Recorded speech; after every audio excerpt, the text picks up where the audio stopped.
Vous l'avez compris, ce soir, nous recevons comme invité Nadia Naman de l'Union des forces démocratiques de Guinée. Elle répond aux questions de Moussa Iroba. Elle va commenter l'actualité sociopolitique de la Guinée. Nadia Naman, bonsoir. Bonsoir Madame Nyero. Après avoir longtemps revendiqué la victoire à l'élection du 18 octobre dernier, on a l'impression que l'UFDG aujourd'hui est à bout de souffle et qu'elle s'en remet à son triste sort. Est-ce que c'est le cas? L'UFDG est déterminé. L'UFDG à bout de souffle, certainement pas.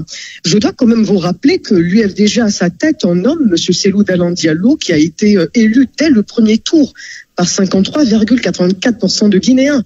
Ce qui fait de lui le vainqueur de cette élection. Madame Nyero, vous-même avez suivi l'engouement extraordinaire auquel a conduit la campagne électorale. Les Guinéens ont toujours crédité l'UFDG de leur confiance à chaque grande échéance électorale. Et il faut quand même rappeler, madame, nous sommes en train de traverser un véritable terrorisme d'État.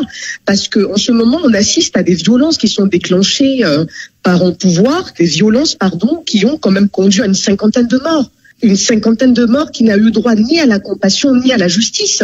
Et on déplore dans nos rangs plus de 300 arrestations arbitraires. À part l'ANAD, aucune autre formation politique ne vous soutient. Je veux parler notamment des autres grandes formations politiques, l'UFR, le PDN, peut-être le PADES. C'est comme si vous menez seul la danse. Est-ce que vous ne vous sentez pas isolé? Absolument pas, Madame Nyero, je vais vous dire, parce que si de tout temps le combat, la lutte du pouvoir en place a été d'affaiblir et d'isoler l'UFDG, il faut reconnaître qu'il a lamentablement échoué. Pourquoi? Je vais vous dire pourquoi. Parce qu'on est isolé que par rapport au peuple. Le peuple de Guinée n'a cessé de nous renouveler sa confiance à chaque échéance électorale. Parlons des formations politiques que vous citiez. Je peux vous dire une chose, notre adversaire aujourd'hui, c'est la mauvaise gouvernance incarnée par Alpha Condé et l'État qui devrait défendre la loi et qui la viole en permanence. Notre adversaire aujourd'hui, ce n'est ni le PADES, ni le PDN, ni l'UFR.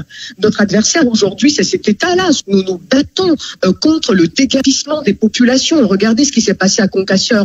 Nous nous battons contre les expropriations sélectifs de terre, parce qu'ils sont supposés être de l'UFDG à tort ou à raison, en dehors de toute procédure légale. Quand on se réveille le matin, il ne s'agit pas d'ambition personnelle à l'UFDG, il s'agit de se battre pour l'avenir de la démocratie, de l'état de droit et des droits humains. Regardez, en ce moment, nos bureaux et sièges sont toujours occupés par l'armée. On a affaire à un véritable terrorisme d'État et des exactions qui continuent à être dirigées contre les militants de l'UFDG, de l'ANAD et ses alliés. Aujourd'hui, c'est ça notre réalité, madame. Justement, vous dites que vous allez continuer à vous battre, mais vous venez de le reconnaître. Vos bureaux et sièges sont occupés depuis la déclaration, l'autoproclamation de Cellou Dalein Diallo notamment. Et vous l'avez dit, plusieurs de vos militants, plus de 300 en tout cas, sont détenus à la maison centrale, Médecins Sans Frontières et plusieurs autres. On parle de près de 14 personnes qui ont été déférées devant le tribunal. Comment accueillez-vous cette information? L'UFDG a une pensée très profonde pour toutes ces personnes-là qui se sont battues sous les feux des projecteurs comme sous l'ombre. Permettez-moi de déplorer la mort par manque de soins de Mamadou Ribari aujourd'hui. On a affaire à des prisonniers politiques. Ce jeune homme qui avait seulement 21 ans était arbitrairement détenu depuis le 5 août. Il vient ainsi allonger la liste des victimes de la répression aveugle du régime liberticide d'Alpha Condé. Avant Mamadou Ribari, on a eu le vieux El Hadji Ibrahima Masso. On a eu Mamadou Lamarana Diallo, on a eu Roger Bamba, tous morts en détention. Il est quand même inadmissible de mourir en prison en 2021 pour ses convictions. Parce qu'on aurait pu éviter ce chagrin, cette douleur indicible à toutes ces veuves, à tous ces veufs et à tous ces orphelins. Donc ce que nous inspire la situation de mes plus proches collaborateurs, Gawal, M. Chériba, Abdoulaye Ba, Cellou Baldé et bien d'autres, c'est un profond sentiment d'injustice, c'est un recul pour la démocratie, les droits humains dans ce pays-là. Et pour honorer la mémoire de tous les martyrs et pour ceux de nos collègues qui sont injustement détenus, Madame Nyero, le combat se poursuivra. Nous sommes condamnés à le poursuivre et nous sommes condamnés surtout à l'inscrire dans la durée. Parce que je peux vous dire que les dictateurs sont des colosses aux pieds d'argile et qui tombent au moment où on s'y attend le moins.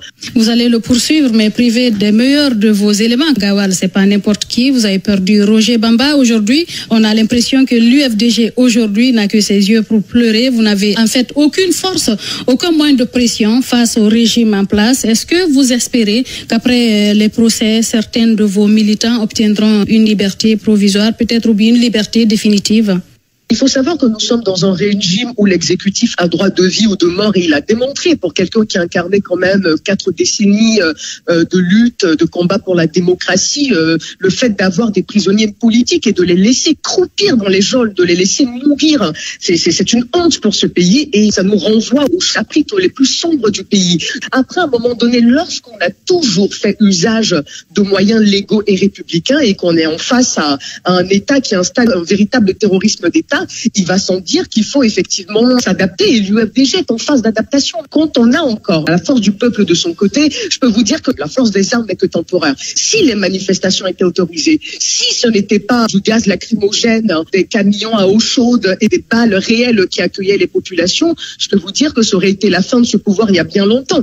Et je peux vous assurer que tant que l'UFDG sera crédité de la confiance du peuple de Guinée, tous les oiseaux de mauvais augure qui spéculent sur la mort prématurée de l'UFDG auront tort. Ça, je peux vous l'assurer. Vous dites tirer votre force de ce peuple-là, mais on se souvient qu'Assori Fofana, qui s'est battu des mains et des pieds pour permettre à Alpha Condé d'obtenir un 3e mandat, est aujourd'hui reconduit à la tête de la primature. L'on se souvient, il a dit, il préférait l'ordre à la loi. Vous avez parlé de ces manifestations que vous n'arrivez plus à faire. Est-ce que vous pensez que ce peuple aujourd'hui ose vous accompagner, surtout vu la conjoncture actuelle? Pensez-vous que vous pourrez avoir une chance de faire descendre ce peuple dans la rue ou d'organiser d'autres manifestations?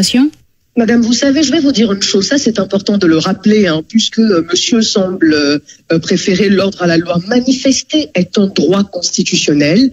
Tuer un manifestant est un crime qui relève de l'imprescriptible. C'est un crime imprescriptible. Vous savez, madame, comment les révolutions de commencent, il y a leur caractère imprévisible. Vous voyez ce qui se passe en ce moment avec l'augmentation du prix de la farine et tout, et ce rétropédalage. Donc c'est important de rappeler que le peuple de Guinée a été particulièrement éprouvé. Les violences post-électorales ont conduit à 50 morts, dont la majorité a été tirée à bout portant. Les gens sont encore en deuil. Mais je peux vous assurer que le peuple de Guinée se manifestera au moment venu, et que la dictature sera surprise et prise au moment où elle s'y attend le moins. C'est ça aussi la vérité. Mais il y a quand même ce slogan du chef de l'État qui dit gouverner autrement. Vous ne pensez pas que peut-être, vu qu'il avance en âge, il a eu un 3e mandat, qu'on peut espérer une nouvelle façon de gérer, plus de respect des droits humains en Guinée avec ce nouveau gouvernement? Est-ce que vous avez un peu d'espoir que les choses puissent aller autrement? Madame Hierro, comment voulez-vous que je manifeste, que votre question appelle des quelconques commentaires de ma part, étant entendu que notre position à l'UFDG est claire? Nous ne reconnaissons pas la victoire d'Alpha Condé à cette élection présidentielle, et par conséquent tout ce qui en découle. Et ce gouverner autrement est une imposture, enfin c'est du plagiat, c'est un vol de notre slogan, on ne va pas s'y attarder, mais c'est plutôt comment mieux berner autrement les Guinéens. Vous ne le reconnaissez pas, mais en attendant, c'est lui qui tient les rênes du pays, Madame Nadia. Mais que voulez-vous, madame? Cela fait partie du combat, Moi, je peux vous dire une chose. Lorsqu'on estime avoir gagné les élections, on est serein, on n'emprisonne pas les gens, on ne les laisse pas en prison, on fait preuve de sérénité. Pourquoi cet acharnement? Pourquoi cet harcèlement? Cela traduit quelque part une inquiétude, cela traduit quelque part une insécurité de ce pouvoir-là. Et je peux vous dire que c'est une espèce de victoire au goût d'inachevé, parce que aussi longtemps que l'UFDG sera fort du soutien de sa base, aussi longtemps que l'UFDG fera preuve de constance dans sa position, je peux vous assurer que le camp d'en face ne sera pas rassuré. Alors, dernière question, Madame Nadia Naman, il y a une chose, beaucoup de Guinéens n'ont pas compris le fait que avant la présidentielle, vous n'ayez pas décidé d'aller, par exemple, à l'Assemblée nationale par rapport au double scrutin et notamment par rapport au référendum. Beaucoup pensent que vous auriez pu affronter le régime en face tel que vous l'avez affronté pendant l'élection du 18 octobre. Est-ce qu'il n'y a pas de regret derrière après réflexion? Écoutez, nous parlons d'une assemblée que le peuple n'a pas élue. Nous n'avons aucun regret à ne pas être membre d'une assemblée monocolore qui, faut-il le rappeler, Madame Hierro, a été installée au prix de la vie de centaines de Guinéens. Et cette assemblée-là, nous ne la reconnaissons pas plus que toute institution ou toute entité qui en découlera. Mais peut-être pour remettre les choses en perspective, il faut savoir que grâce au combat que l'UFDG a mené, il n'y a pas eu d'observateur électoral, et le toilettage du fichier que l'on a demandé lorsque le président Alpha Condé a pu faire des concessions par rapport au toilettage du fichier. C'est à ce moment-là, vous l'avez suivi sur la RTG, que l'opposition a été exclue. exclus. Mais encore une fois, je reviens, il n'y a absolument aucun regret de ne pas participer, de ne pas prendre place à une assemblée que le peuple n'a pas élue, une assemblée monocolore, une assemblée illégitime et une assemblée non représentative du peuple de Guinée. Moi, je tenais quand même, et vous me permettrez, Madame Hierro, de dire que ce combat-là, il est difficile. On peut tous s'accorder à le reconnaître. Il est difficile parce que nous sommes pourchassés. Il est difficile parce que nous sommes exterminés. Il est difficile parce que nous sommes intimidés, parce que nous faisons face à un véritable terrorisme d'État. Mais nous allons le continuer parce que nous ne le menons pas pour nous-mêmes.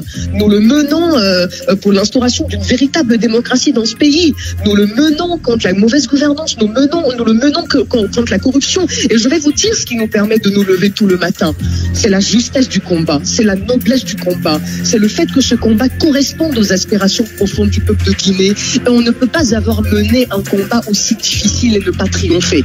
J'aimerais terminer par cette note d'espoir et dire à qui veut l'entendre que l'UFDG reste forte et contrairement à toutes ces spéculations, à tous les pronostics des oiseaux de mauvais augure, ils verront l'UFDG déterminée plus forte que jamais. Nadia Naman, merci. C'est moi qui vous remercie, Madame Hierro. Vous l'avez compris, c'était Nadia Naman qui répondait aux questions de Moussa Yeroba, ce qui met d'ailleurs fin